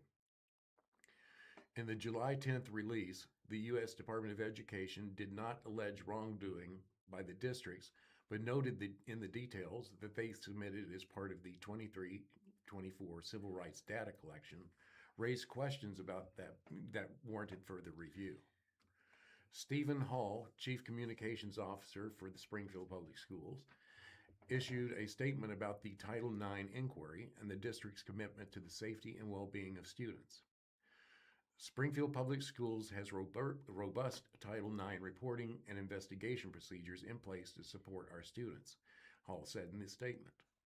On Friday, July 10th, SPS learned that we are one of the several school districts to receive an inquiry regarding past reporting policies and procedures. The district will work cooperatively with OCR to address the inquiry. The investigations will seek to determine if districts have appropriate policies and procedures in place to ensure accurate data collection, reporting of incidents, and handling of allegations of sexual harassment, including sexual assault by district employees. Federal laws, including Title IX of the Education Amendments of 1972 and the Elementary and Secondary Education Act, requires public schools to protect students from sexual misconduct by investigating allegations, reporting incidents, and not reassigning school employees if there is knowledge or probable cause to believe they engage in sexual misconduct involving a student, the release said. Our schools must protect America's children. Parents should never have to wonder whether their kids, school employees, and protect sexual predators, said the U.S. Secretary of Education Linda McMahon in the release. Schools that receive federal funding have a duty to protect students, report sexual misconduct honestly, and follow the law. The U.S. Department of Education action appears to be prompted, at least in part, by reporting by ProPublica and KQED into how California handles alleged misconduct by educators called Unfit to Teach that was published in the spring. In a letter sent to public schools the same day of the release, the USDE said all states required criminal background checks of school employees and designated teachers as mandatory reporters of child sexual abuse, including misconduct perpetrated upon students by school staff. The letter also stated that districts found to be out of compliance may lose federal funding. Other districts under investigation by the U.S. Department of Education were in Arizona, California, Connecticut, Georgia, Kentucky, Michigan, New Hampshire, New Jersey, Pennsylvania, South Carolina, Tennessee, Texas, Virginia, and Washington. City Council repels rezoning for the Medical Mile apartment project, paving the way for revised proposal. Just over 2 months after Springfield City Council approved the request to rezone, 64 acres at the northeast corner of Walnut Lawn Street and Maryland Avenue to make a way for a controversial 182-unit apartment complex. The City Council on Monday, July 13th, voted 8-0 to repel the rezoning ordinance, paving the way for the project with fewer units and floors. Repealing the ordinance is one of the two options allowed under the city's charter when a referendum petition is deemed sufficient, with the other being to place it on the ballot for voters to decide. In the efforts to block the earlier version of the project from moving forward, residents of the adjacent High Meadow East subdivision on June 3rd submitted a referendum petition, which was later found to be sufficient, with 1,928 signatures and 429 more that was required by the charter. For the referendum petition to be considered sufficient, it must contain signatures from at least 10% of the number of voters who cast ballots on the general municipal election. Based on the voters' turnout, the April 2025 election, Springfield's most recent general municipal election, would require 1,499 signatures. In the wake of the referendum petition being found sufficient, the developer unveiled for a new plan for the property. One would comply with the property's previous zoning classification and express support for a repeal of the rezoning ordinance rather than allowing it to go to a public vote. Nathan Reynolds of BB Oaks LLC said June 17th press release that the revised plan will feature approximately 160 residential units to conform to the previous plan development, which was replaced with a new plan development when the City Council approved the company's rezoning request on May 4th. Rendering depict the new project, dubbed 33 Maryland, as a two-story structure. The release lists a number of amenities that would be part of the project, including a resort-style pool, a clubhouse, a fitness center, pickleball courts, and a dog park and gathering spaces. About 160 units, 33 in Maryland, further reduces the total number of units from what was originally proposed. Initially planned called for 198 units for a 4-story apartment complex, accessible from 2 driveways on Maryland Avenue. In an effort to address neighborhood concerns, we have preliminary been associated with density and traffic height. The developer offered to reduce parts of the structure to 3 stories, decrease the number of units to 182, and replace one of the driveways on Maryland with one on Walnut Lawn, among the other changes. Neighbors were largely not swayed by the changes, still feeling that the 182-unit proposal would be incompatible with their single-family subdivision. Bordered to the west of the High Meadow East, the project site is otherwise surrounded by medical facilities. The City Council ultimately approved the rezoning for the project, then titled the Reserved at Medical Mile, by a 7-2 vote, with the council members Craig Holzmer and Brandon Jensen opposed. While expressing confidence on the merits of the project approved by the council, Reynolds said the development team has determined that the best path forward following the referendum petition is to confirm with the previous zoning status. This is not the path we originally expected, but circumstances change and we adapt, Reynolds said at the June 22 meeting, where council members were considered whether the repeal the rezoning ordinance or put it up for public vote. Throughout this process, our team has made meaningful revisions in the spirit of cooperation. Their original concept began with 198 units. We stepped down to 182, and now we're trying to balance somehow to 160. And that's a meaningful reduction in density. We will need teamwork to put it all together. Neighbors, feel the ballot box stopped earlier plans. Despite the developers' efforts to further address neighbors' concerns and adhere to the previous zoning classifications with 33 Maryland, some residents retain many of the same reservations about the new project. Our concerns haven't changed because of the project got a new name.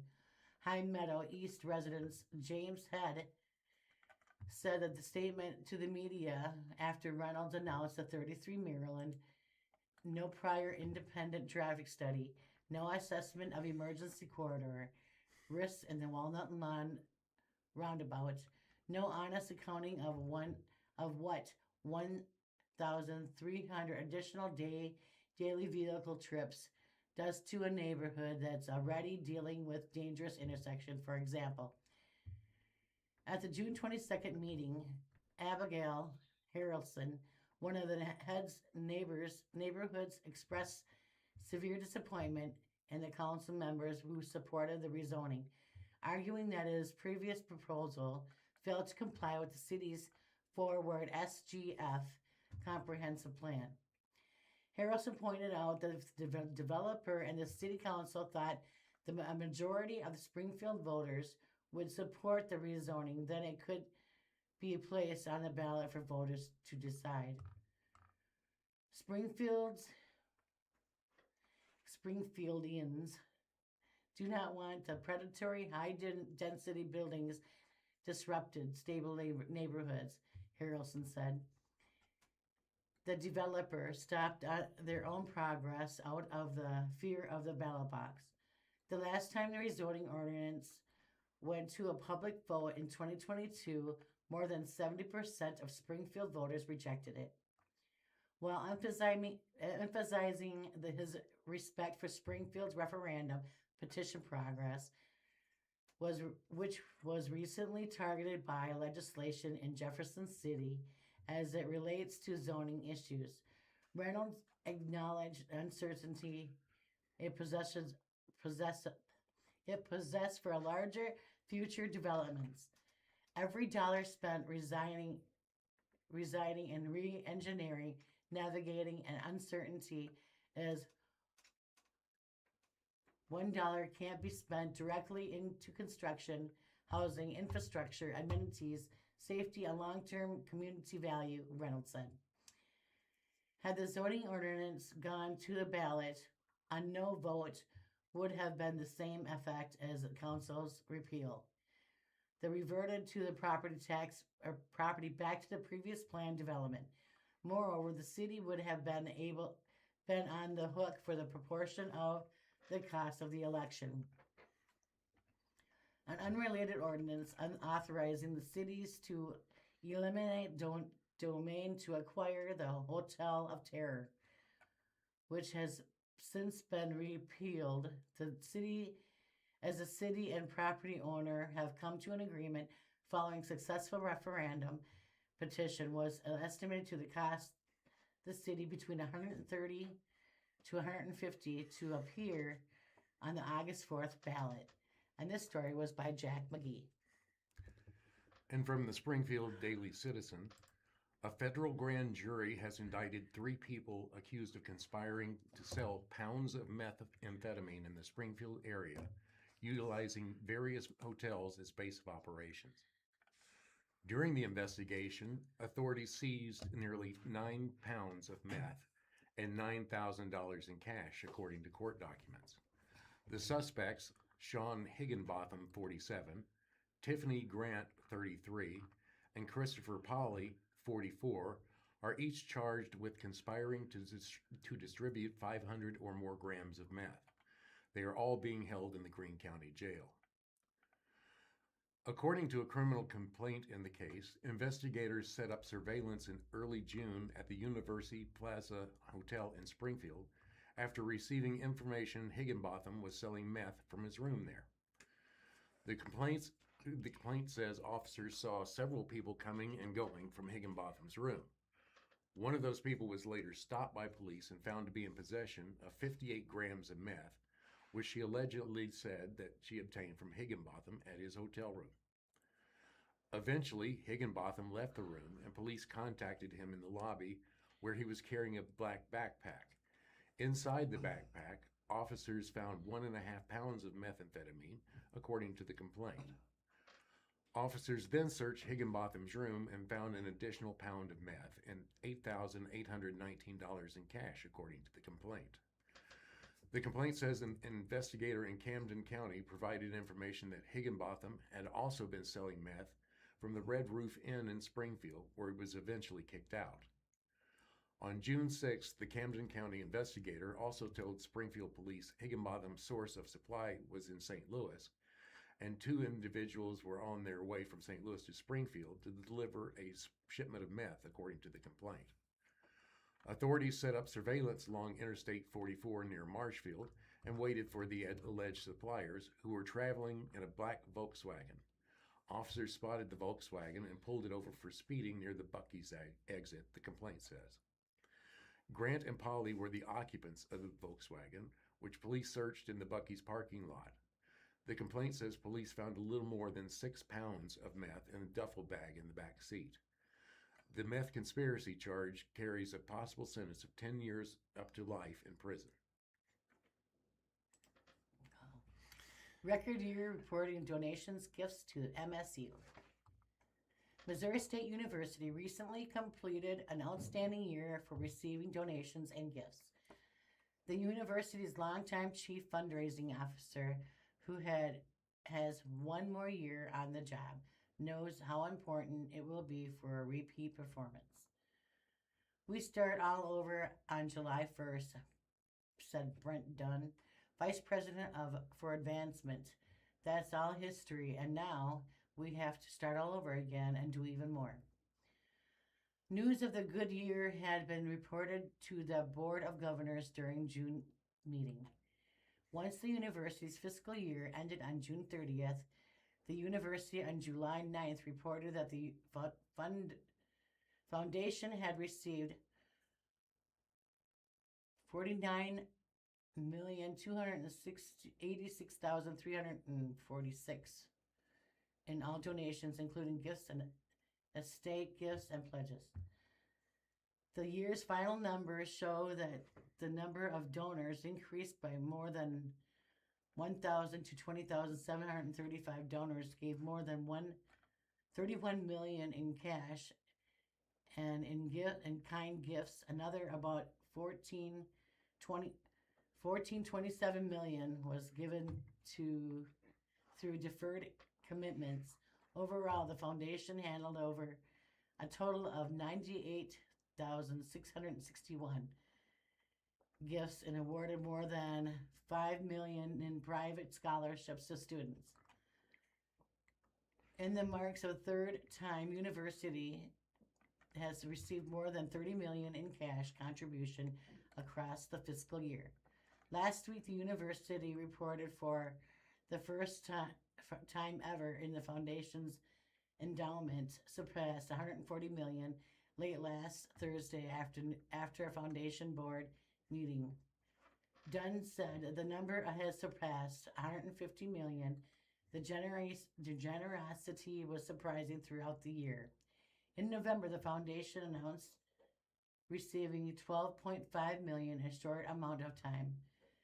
Part of the reason for the success can be attributed to Missouri State joining conference in USA. The change has been given the U.S. University more exposure and national broadcast opportunities. In November, the university announced 3 separate anonymous 7-figure donations in supporting the football team. While donations specifically for the football program had been recorded, Dunn said it was unable to attribute a dollar amount to the conference shift. The construction of the Clifton M. Smart University Advancement Center also helped bring in donations from the alumni. The total amount of gifts for the center, including those received for the fiscal year started, is one more than $10 million. Those gifts enabled key services and benefits for students, Dunn said. such as scholarships. Dunn begins his final year in this position knowing that the importance of similar successful fundraising effort. The university in June set a budget for the current fiscal year and reflects reduced funding for the state. The trend is not specific to Missouri State, Dunn said. The role of private support and for us as other institutions is going to be more highlighted. Dunn said, I have always said we have a good school that operate without a foundation. But you can't have a great school without a foundation, so the pressure or the need for more private support will only amplify in the future. And it's going to get more critical for the sake of the institution. Dunn announced his retirement from the position earlier this month. He said he planned to stay on for another fiscal year because of the importance of the position. He said a nationwide search will be conducted for his replacement. A foundation is already a critical part of a planned locker room upgrade inside McDonald Arena for the football team. The designers hired earlier this year are expected to make a construction recommendation to the board in a few months. For his final year, Dunn said he hopes to meet the needs for future building renovations. He said the entirely new structure is likely off the table for immediate future. The foundation has already recently approved 5 strategic plans that set some goals for and prepares the university to go into bigger fundraising campaigns similar to Onward Upward, which raises 274 million over 5 years. But the completion of the Advancement Center this fall will give the university a powerful tool for all of that, he said. This place will change everything for the campus, Dunn said. This is a place where events will be held, where relationships will be formed, and people will meet up, and where you feel the pride of the institution ultimately will increase engagement and support to the front door of the campus. That's a great big deal. This is by Joe Hadsell. Also from the Springfield Daily Citizen, sheriff says a shooting call turned out to be fireworks, but foot chase leads to ICE arrest in Nixa neighborhood. Christian County Sheriff Brad Cull says that while law enforcement responded to a call in Nixa's Forest Park neighborhood on Wednesday afternoon, July 15th, sheriff's deputies tracked down and arrested a man who was in the country illegally. The man allegedly ran from law enforcement and went into a home in the neighborhood while its residents were inside. According to a Facebook post from the Christian County Sheriff's Office, Nixa Police Department officers and sheriff's deputies responded to the area of South Truman Boulevard around 1:30 p.m. due to a report of a man possibly firing shots in the air from a handgun. Upon follow-up investigation by our detectives, we believe it was actually not someone firing a handgun. It was someone with Roman candle fireworks walking down the street shooting them off, Cole said. The sheriff said that the person shooting fireworks was never located, but while law enforcement had set up a perimeter in the area, they tried to make contact with a person riding a bicycle south on Truman Boulevard. The person refused to stop and fled on foot, according to the announcement. Nixa police and sheriff's deputies began tracking the person with a drone, and canine officers learned the subject may have entered a home through a back window. Police contacted the family inside the home and set up a perimeter around the house. The homeowner's juvenile son and adult daughter exited the home, according to the announcement, and the man who was fleeing later exited through the front door. He was not compliant with commands from law enforcement, and officers used less lethal munitions to gain compliance and take him into custody, both states. After he was taken into custody, it was learned that he was an illegal alien that had previously had law enforcement contact and a federal judge had issued a detainer and deportation order for him. So says the announcement. The Christian County Sheriff's Office identified the man as Edwin Raymond Zelaya Raudels, age 20, from Honduras. Cole stated that Zelaya Raudels was booked into the Christian County Jail on July 15th and transferred into ICE custody on the morning of July 16th. Cole said investigators believe the man was fled from law enforcement due to his immigration status and was probably not involved in the incident that police and deputies initially responded to. A search of online court records on Thursday morning did not reveal any prior criminal charges against the man in state court in Missouri or U.S. District Court for Western District of Missouri. The Christian County Sheriff's Office has a Task Force Model 287G contract with ICE, under which trained sheriff's deputies are authorized to interrogate people suspected of being in the country illegally, issue immigration detainers, and perform other responsibilities of ICE officers. MSU hires a new VP a week after Southern Connecticut State has said he was starting a new job there. Mark Daines has been chosen as Vice President for Marketing and Communications. A university announced on July 1st it was hiring him. One of the last remaining open positions in the Missouri State University President's Cabinet has been filled. The university announced that Mark Daines has been hired as new Vice President for Marketing and Communication on Wednesday, July 8th, a week after another university announced it was hiring Daines. On July 1st, Southern Connecticut State University announced Daines has been chosen as its inaugural Chief Marketing and Communications Officer with a July 24th start date. An announcement that was posted on the university's website was removed as of July 9th, however. According to the state of MSU, received by the Daily Citizen on Thursday, July 9th, Daines was a candidate for the Southern Connecticut role in a job search that was also led him to the MSU.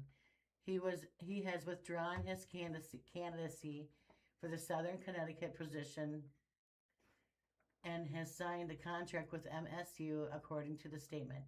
Missouri State was his and his family's first choice and represents his homecoming, the university said in the statement. His wife was raised in Missouri, and they have a family across the state. Allison O'Leary, interim director of Inaugurated Communications and Marketing at Southern Connecticut State, told the Daily Citizen on July 9th that Daines is no longer a candidate for the CMCO search and at Southern, which remains open. Daines will report to work at MSU on July 27th, according to the news release. Responding to the email from Daily Citizen, the university said he will earn an annual salary of $189,000. Daines will be responsible for all MSU's communication, messaging, and marketing and branding. Daines is also expected to work closely with President Richard B. Williams as Missouri State enters the second year of a 5-year strategic plan. As part of the plan calls for a rebranding effort. While the Bear Head will likely remain, the university's brand will change it as it seeks to meet enrollment goal of 30,000 by 2030. Williams said that Daines' experience in the field will be important as he has more than 25 years of experience in leadership across higher education, public relations, and corporate communications, according to a press release. He was also chosen from the nationwide search that narrowed down 63 applicants to 4 finalists. This is an exciting time for the university as we have a clear vision for the future.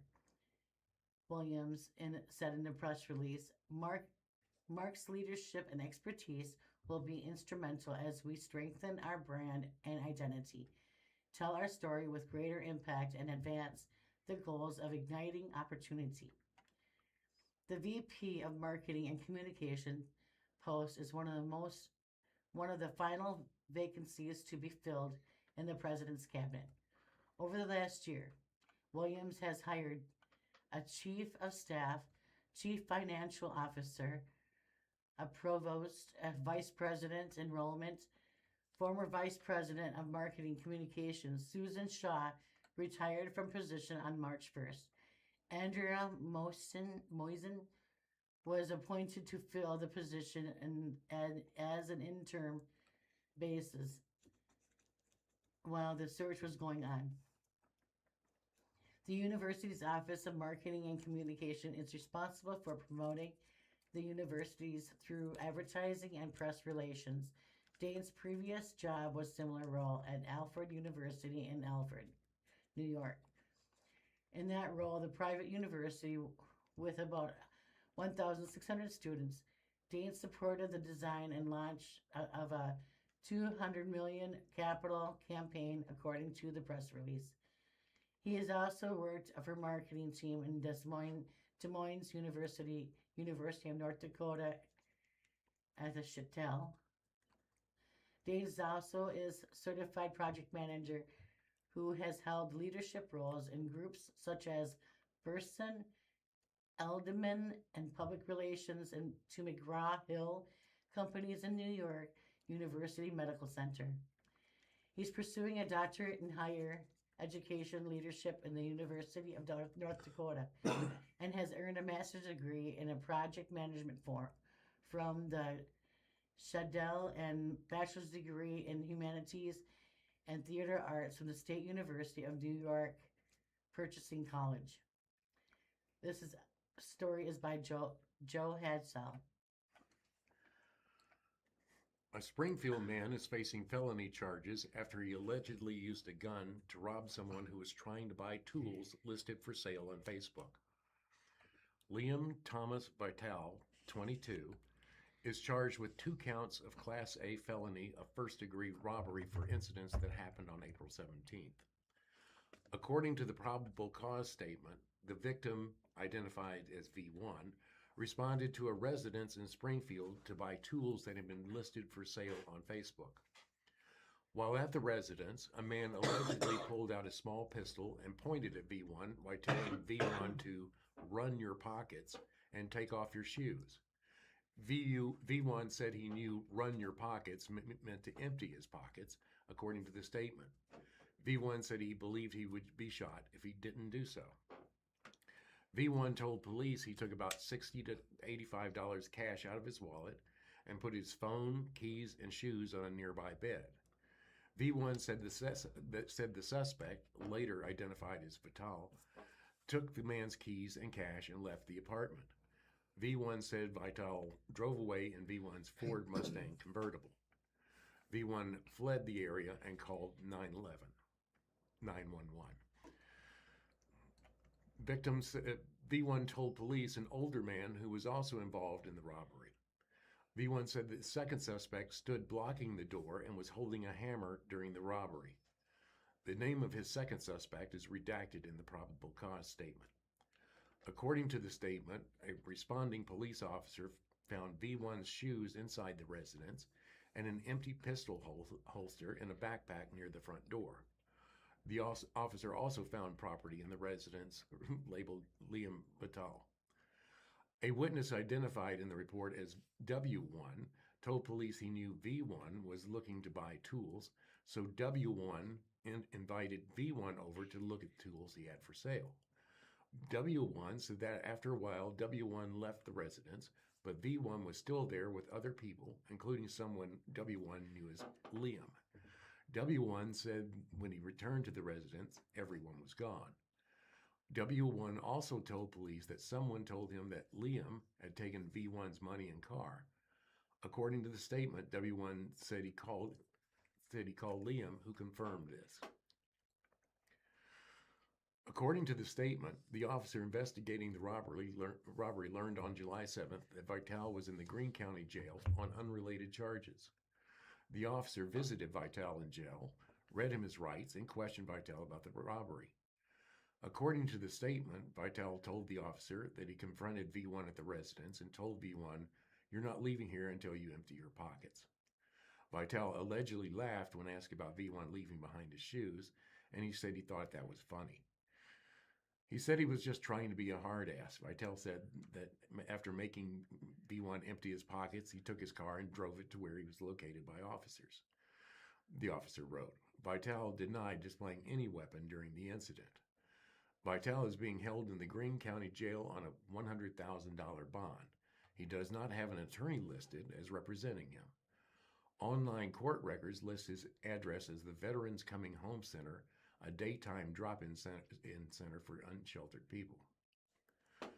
The Springfield Police Department has safe exchange zone signs at both the headquarters at 321 East Chestnut Expressway and the South District Station at 2620 West Battlefield Road. These spaces are intended to give buyers and sellers a safe place to meet, to exchange goods and finalize purchases from online sales. It's common ground for people, Lieutenant Nelson Kibbe told KY3 in this 2023 report. We feel like this is a safe place to be.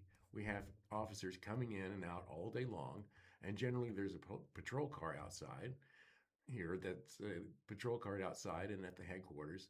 I think people feel safe, and I hope they do. We want people to feel safe. New Missouri law requires child support if drunk driver kills a parent. In the spring of 2021, Cecilia Williams lost her son and daughter-in-law and grandson to a drunken driver. Williams, who lives in Bonnie Terry, is now raising the two orphaned grandchildren who survived, Bentley and Mason. A year later, Melanie Wacom was hit head-on by a drunken driver, killing her instantly and injuring a passenger on their way back from a wedding. Both tragedies, families of victims became advocates on their behalf, campaigning together tougher laws and in the Missouri against drunken driving. Soon after the crash that killed her son and his family, Williams found herself in Jefferson City lobbying for a bill that would hold drunken drivers responsible for children left without a parent after an accident. It would require convicted drunken drivers to pay child support to surviving children until they are at least 18 or 21 if they are still in school. Named after Williams' grandson, legislation was introduced in 2021 and signed by the governor 5 years later on July 9th. Tennessee was the first state and Missouri was the 8th state to pass version of the Bentley Law. Child support provisions was included this year in Missouri House Bill 1740, which was stiffened other drunken driving laws. The additional provisions have become known as Melanie's Law to recognize the woman killed in 2022 by a drunken driver in Jefferson City.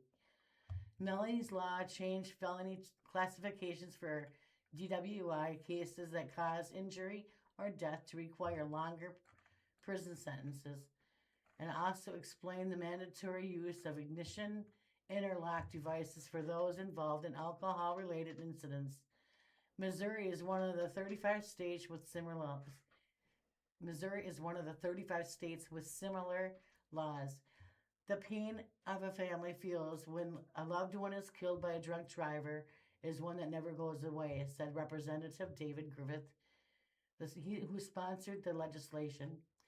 The bill went through a number of revisions before it was passed, Griffith said. At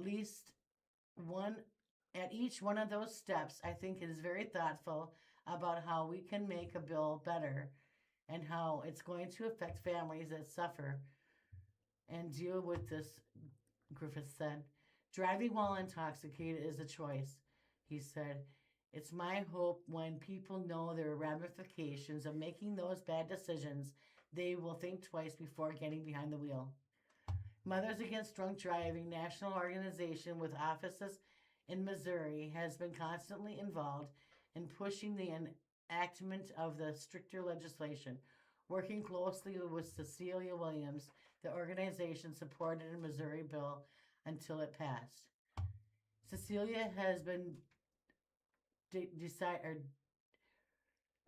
dictated to turning the tragic crash into a way of honor her loved ones, as well as raising awareness of the dangers of driving while impaired. Said Tabitha Perkins, State Executive Director for Mothers Against Drunk Driving. For Missouri, we hope this bill will serve as a deterrent to individuals who drink and drive, Perkins says, knowing that even after they are released from prison, they will still have a financial obligation to complete will make sure drivers think twice before they get behind the wheel of a deadly weapon in an impaired state. This week in 417 Foodie News, a food truck park seeks more residents, a new sandwich shop chain is on its way to Springfield, and a wine bar prepares to open in southern Springfield. Plus, a new option for lunch on Ozark Tech's campus. Food Truck Park opens doors to more vendors. Metro Eats Food Truck Park at 2463 West Sunshine Street has spots open for vendors to call home base. The park, which opened in 2020, is home to a combination of businesses in shipping containers and a warehouse, as well as food trucks.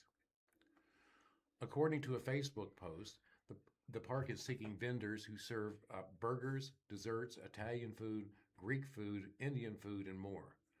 To set up shop in the park, businesses can reach out via Metro Eats Facebook page.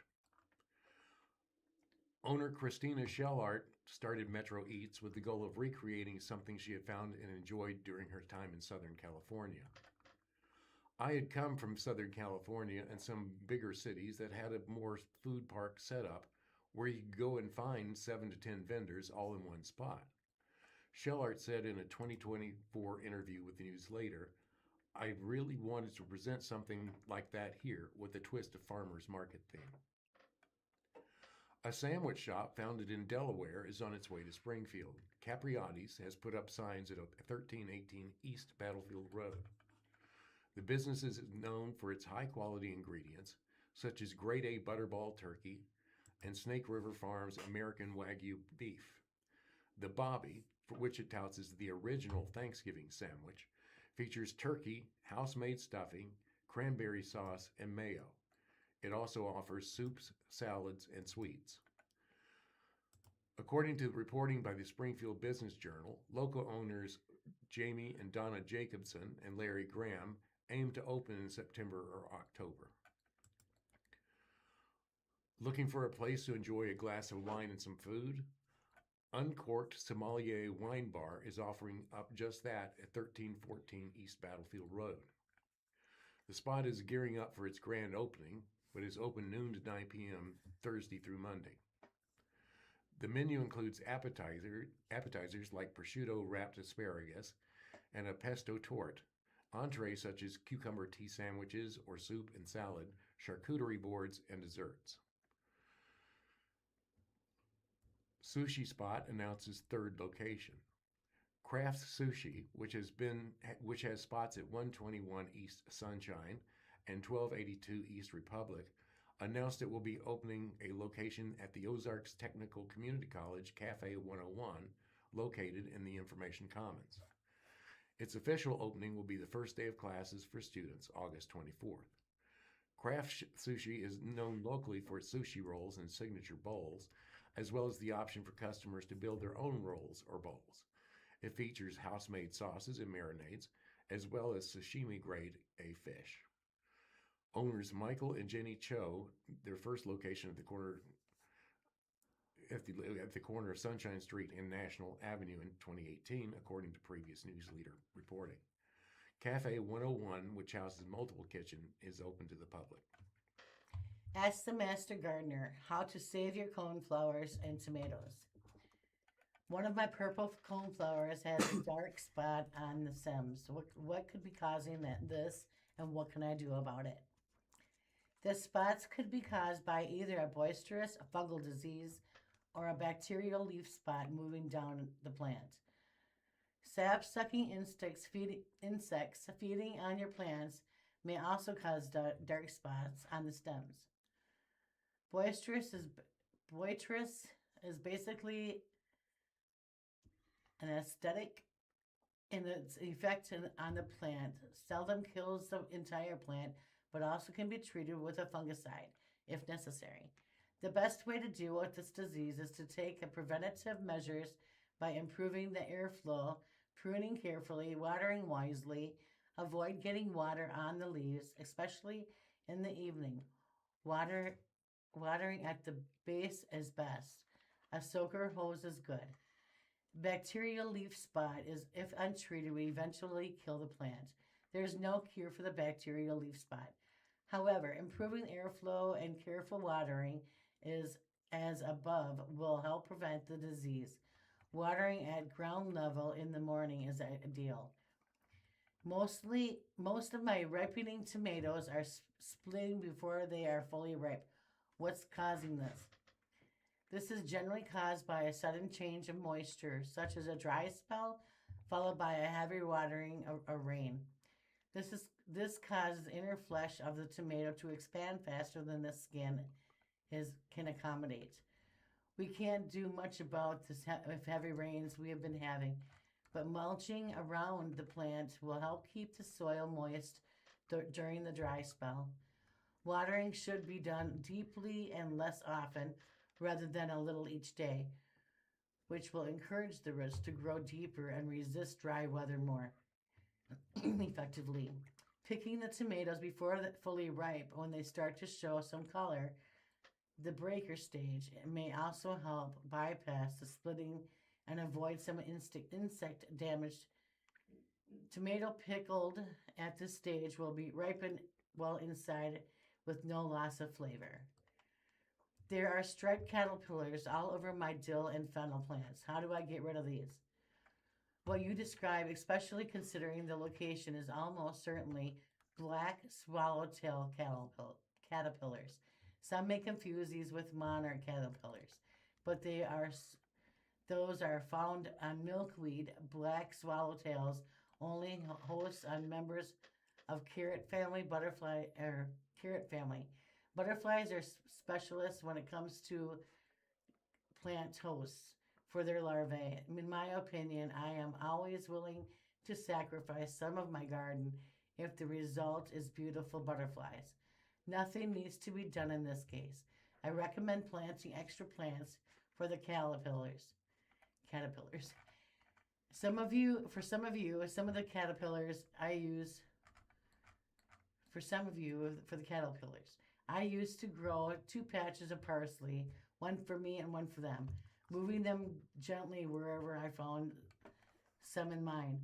It is true not only caterpillars may be so desirable, such as cabbage worms, but in most cases the larvae turn into either a beautiful butterfly or moth, important to pollinators to have in your garden. As someone once said, if something is not eating your garden, it is probably not part of the ecosystem. Readers can also pose questions or get information by calling 417-874-2963. Lettuce served at Taco Bell restaurants has been linked to an ongoing cyclospora outbreak that has taken more than 1,600 people in 5 states, federal health officials say. An investigation by the Centers for Disease Control and Prevention and the Food and Drug Administration and state health officials has linked shredded iceberg lettuce served at Taco Bell locations in Indiana, Kentucky, Michigan, Ohio, and West Virginia to the outbreak. Specifically, the investigation identified a single supplier of iceberg lettuce from Mexico used by these Taco Bell locations. The illnesses all began between May 13th and July 13th. Among them, 94 people were hospitalized. The FDA said it is working directly with the identified supplier and has increased screening at the border for products implicated in the outbreak. The CDC is also investigating other cyclosporasis outbreaks nationally that are unrelated to this outbreak. Taco Bell released a statement on Thursday, July 16th, that it is voluntarily removing potentially impacted lettuce from restaurants across its U.S. supply chain. The lettuce came from Taylor Farms and was sourced from Mexico. The company said no Taylor Farm brand salad or kits are associated with the outbreak. Based on ongoing conversations with public health officials and out of an abundance of caution, Taco Bell has taken immediate action to voluntarily remove potentially impacted lettuce from a supplier in select states. The statement reads, "The affected ingredient from our supplier is being indefinitely removed from our supply chain nationwide and will be replaced within 24 hours in select states." The CDC has confirmed 1,645 domestic cases since July 15th, as well as an additional 5,100 cases that require more analysis to determine if they are domestic or travel related. There have been 141 hospitalizations and no death. Cyclosporiasis cases in Missouri are rising. Missouri has identified more than 80 cases of cyclosporiasis in the past week, according to the Missouri Department of Health and Senior Services, nearly double from the 43 cases that were reported earlier. Missouri's disease report updates weekly on Sundays, so there can be a delay in news cases appearing on the dashboard. At this time last year, Missouri had 35 cases of cyclosporiasis, according to the dashboard. Cyclosporiasis is an intestinal illness caused by a microscopic parasite known as cyclospora, according to the CDC. Infections can spread through the consumption of food or water contaminated with the parasite, though the illness is usually not life-threatening. Symptoms of cyclosporiasis usually begin about 1 week after exposure and may include watery diarrhea, the most common, loss of appetite, weight loss, cramping, bloating, increased gas, nausea, and fatigue. Anyone with the illness should stay hydrated, keep their electrolyte levels up, and get plenty of rest. Healthcare providers may also prescribe antibiotics. How to prevent cyclospora infections. While the outbreak is ongoing, it is recommended to stay away from certain produce like fresh herbs, greens, and berries, and practice additional food safety. You don't have to swear off all produce, but you may want to follow these tips. Wash your hands with soap and water when handling raw fruits and vegetables. Wash all fruits, vegetables thoroughly under running water before eating, cutting, or cooking. Fruits and vegetables that are labeled pre-washed do not need to be re-washed again at home. Scrub firm fruits and vegetables such as melons and cucumbers with a clean produce brush. Remove any damaged, bruised areas on fruits and vegetables before preparing and eating. Refrigerate, cut, peeled or cooked fruit and vegetables as soon as possible. This is Sandy and Dennis. We would like to thank you for listening to the Blind Community Thrift Store Radio Reading Service. Tune in every week, Monday through Friday, on the Blind Community Thrift Store's YouTube channel from 10 a.m. for more up-to-date news on Springfield News Leader, Springfield Daily Citizen, Springfield Business Journal, and 417 Magazine. Listen after we are live on the Audio Reader Network at www.readerk.ku.edu. All broadcasts are played over KSMU's subcarrier airwaves at 67 kilohertz on 91.1 from 3 p.m. to 5 p.m. Monday through Friday. Contact Audio Reader Network for more information on receiving a pre-programmed radio. Have a great afternoon. Thank you.